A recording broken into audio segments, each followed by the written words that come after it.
When I first started gardening, I thought pest control meant dealing with pests constantly.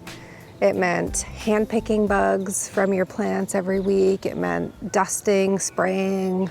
But really, pest control does not have to be that much work. I'm going to show you different ways that you can manage your pests depending on what time of the season you're in and what age of the plant it is, because I do different things for young plants, for seedlings, for planting seeds as I do with mature plants, and then depending on the type of plant as well. So I'm going to show you different ways that you can manage your pests with low maintenance, low stress, so that you can actually enjoy your garden instead of fighting pests all day.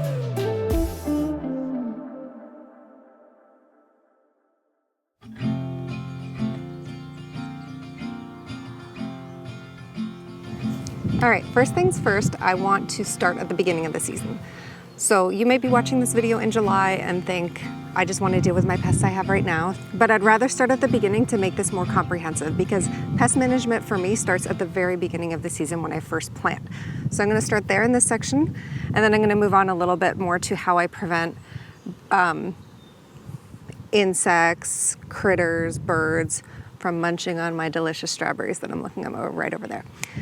But before I get to that point, I start at the very start of the season, and I start with cages. I start with cages, and I start with like fabric over top of the plants, because physical barriers is the easiest, most low maintenance way to prevent pests in a garden, because the animal can't get through to this. And I mean, maybe some like raccoons and stuff might like they get into your garbage. But I have found I would say probably, I've been doing this for like 10 years. This has been pretty foolproof, what I'm going to talk about today. So when I first, in the spring, when I first plant, if I'm planting seeds, I'm going to plant the seeds in the soil, and then immediately I'm going to cover it with some sort of fabric. Whether it's a light mesh, whether it's, if it's cold, I'll probably put more of a frost protectant blanket on it as well, so that I get a little bit of warmth and I get a little bit of pest protection. But it doesn't really matter, whatever kind. You just want something physically on top of the soil so that birds, squirrels, whatever, can't go and pick the little seedlings out of the soil.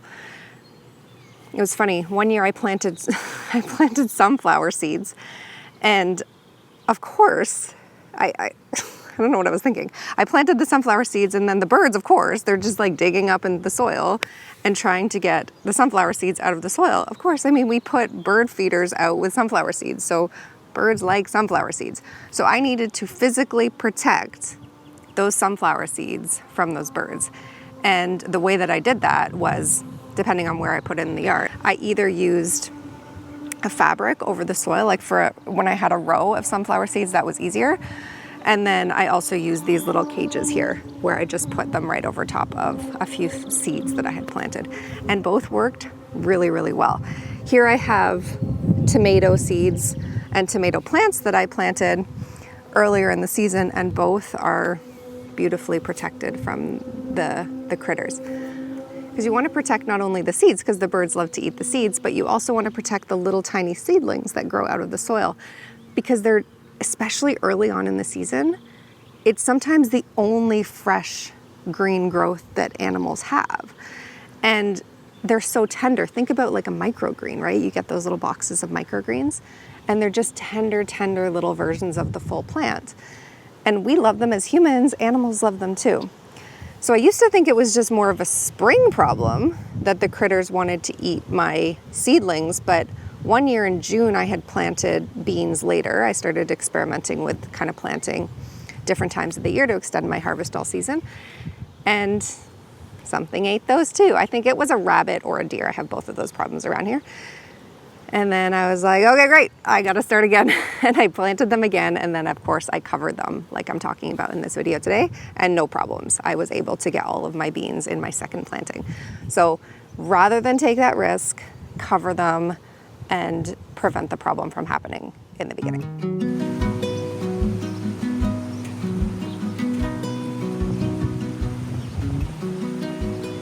And then as the plant gets larger, you can see here I'm beside 3 fruit bushes. These are haskaps. I talked about haskaps being super easy to grow plants in my easy to grow perennial video if you want to check that out. It's one of the first berries to produce in the spring. It's not the most productive, but it's early, so I love it. I love it. I love it. I love this plant.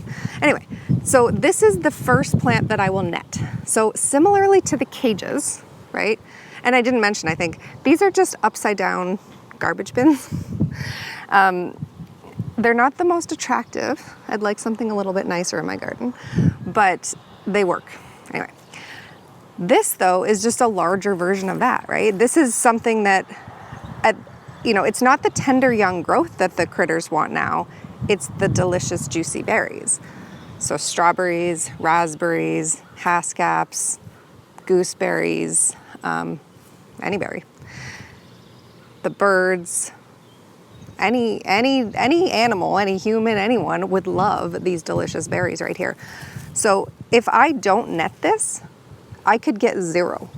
I have elderberries in my front yard, and I will go full years with not a single berry. And there's probably, I have 3. I now have 2 more. So I have 4 elderberry bushes. I could literally not get a single berry. The birds love elderberries. So this is the only way that I can make sure that I get my fruit. I live in Niagara, I live in wine country, and the vineyards around here, you see many of them will use a form of netting over top of their grapes. I actually do the same thing. I have a little mini vineyard too, and I will put netting over top of my grapes, because they know this is a very expensive investment of theirs, and they cannot leave any chance of the critters or the birds or whatever eating their grapes. Sometimes you see wineries like put, I don't know what they are, guns, these like really loud gun sounding things that scare the birds away. I went to a farm where there was pick your own cherries and apricots, and similarly, they were trying to deal with the same, like, I feel like birds eat a lot of cherries as well, but they had little streamers, and that, that could work too. But to me, this is the easiest, most low maintenance way to keep the animals off of my berries. And I can show you, this one I didn't cover, and I don't see a single berry, not one. And I will take these nets off and show you just how many berries I have on these. This is a little bit smaller, granted, but I mean, there should be some, right? That is how fast the critters will come and eat these berries. And the key is similar to when you cover your plants when they're seedlings or just little tiny seeds in the spring. This is a prevention strategy. This isn't treating. Obviously, if they've eaten the berries, there's nothing you can do. But you put this on before they start to ripen, because I find that the birds will eat them a little bit before they start to ripen. And you probably won't, ideally, if you're growing them in your own garden, you want to wait until they're just at that perfect stage where they're so juicy. So put it on as soon as they start to turn the color, whatever color it is that the berry is supposed to turn.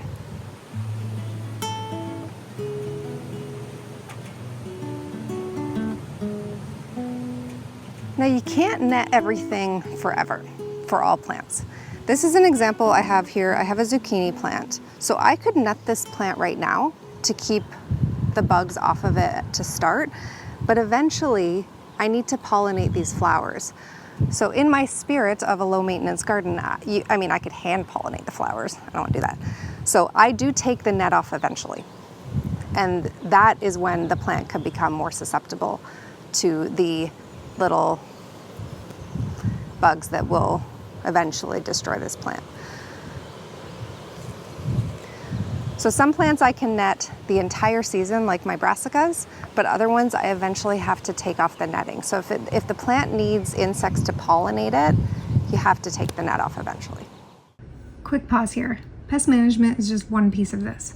Inside Embrace, my app for kitchen gardeners, there's a full course that walks through the whole framework for building a garden that mostly takes care of itself, through simple, stress-free ways to handle watering, weeding, planting, so gardening stays enjoyable and not overwhelming. And Embrace offers garden planning and soon harvest tracking too, so it's a full year-round gardening companion.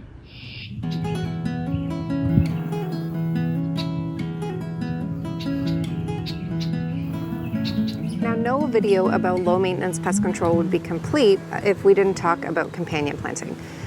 And companion planting is really just kind of what it sounds like. You're planting different types of plants that will help in some way with a different plant.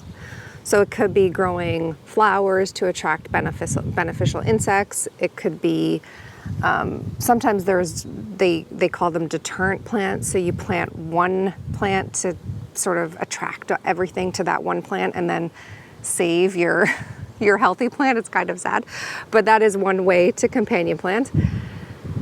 There's different kinds of plants that feed or provide different benefits underneath the soil. Companion planting is a very long, complex, and sometimes confusing subject. So I have another video where I talk a little bit more about companion planting. I'm going to film it right after this one. So if you want to check out that topic a little bit more, absolutely do that. But I want to speak to it a little bit in this video and why I think companion planting can help and when I don't think it's enough. My favorite part about companion planting is being able to attract beneficial insects to your garden. And there are some plants that do this very well. If you've ever seen a hornworm, which is like a big green slug kind of thing, with little tiny white things sticking out of it, that typically came from a parasitic wasp. And that is an insect that will naturally deal with pests. Because rather than trying to spray your way away from all the pests or get rid of them some other unnatural way, companion planting naturally can deal with some pests. Where I think it's most helpful is, like I said, attracting the insects that you do want in your garden. There's lots of other benefits though that I go into in the other video as well.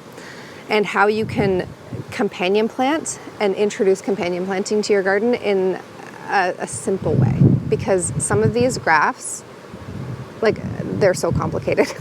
They're so overwhelming that I can see why people are intrigued by the idea of companion planting, but maybe are too intimidated to start it. So I'm going to go through that a little bit more in a separate video because it's a long topic. But really, companion planting is such a simple way. All you do are pick some plants that you probably already want in your garden, and you can find ways to use those plants in other ways. And you introduce them and you sprinkle them throughout your garden, and nature helps to take care of the problem for you. Where I don't think it works though is in what we talked about with netting. Putting a plant beside my strawberries or beside my berries isn't going to stop the birds from eating them. So there's limitations certainly, but there are absolutely some benefits to it as well.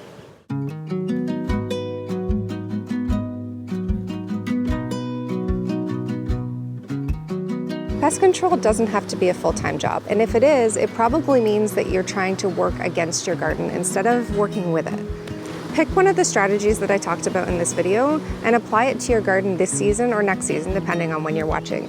The garden is going to feed you even if you have some imperfect plants. Remember, you don't have to have a perfect garden in order to have a productive garden. You just need to have it so that it produces food long enough for when you want that plant, and then you can move on to something else.